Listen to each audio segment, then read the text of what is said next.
Bubble Jake and the Secret of the Soaring Wind. Jake was known across the Whispering Meadows as the master of bubbles. Every morning he carried his heavy silver bucket, filled with secret soapy magic, to the center of the sunflower field. With a wand carved from a willow branch, Jake could create spheres so clear they looked like holes in the air. He loved his bubbles more than anything, but he wanted them to be perfect and independent. Today, Jake took a very deep breath, filling his chest with the scent of clover.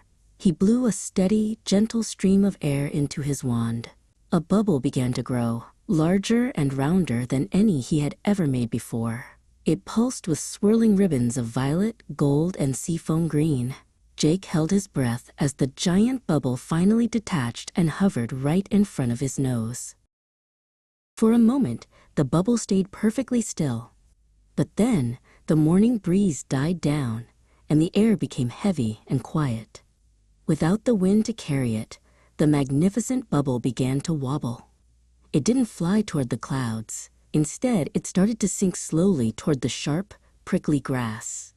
Jake reached out, his heart sinking just as fast as his creation. "Stay up," he whispered. "You can do it on your own." From behind a cluster of giant sunflowers, Lucy Lulu appeared. She was wearing her favorite bright yellow boots, which crunched softly on the path. She had been watching Jake from afar, noticing how hard he was trying to keep his bubble aloft. She didn't say anything at first. She simply watched the colorful sphere struggle against the gravity of the meadow. Lucy Lulu walked over to Jake, who looked very sad. "It's a beautiful bubble, Jake," she said softly. Jake sighed and pointed at the grass. "It's falling, Lucy. I wanted it to be strong enough to fly by itself, but it's just not moving.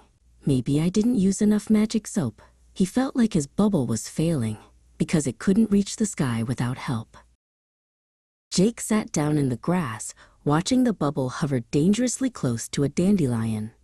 He felt that if the bubble were truly special, it wouldn't need anything else to soar. He thought that needing help made the bubble weak. He rested his chin in his hands, wondering why his most beautiful creation seemed so stuck. Lucy Lulu knelt down and looked at the bubble, then up at the swaying tops of the trees. "The bubble is plenty strong, Jake," she explained. "But everything in this world needs a little push to find its way. The bubble has the beauty, but the wind has the map. Without the wind to guide it, even the best bubble doesn't know where to go." Just then, a fresh, cool gust of wind swept through the sunflowers. Whoosh! The wind caught the underside of the giant bubble and lifted it upward. Jake jumped to his feet as he watched the wind cradle his creation, swirling it higher and higher. The bubble wasn't falling anymore. It was dancing.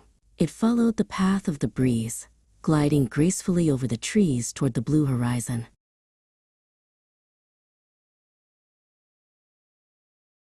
Lucy Lulu turned to Jake and smiled.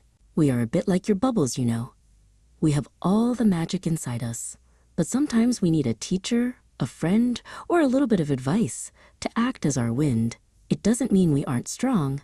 It just means we are ready to be guided to where we belong." Author's note: Guide for creators. Just as Jake's bubbles need the wind to fly, every story needs a way to reach the world. If you want to share your own magic, consider these paths.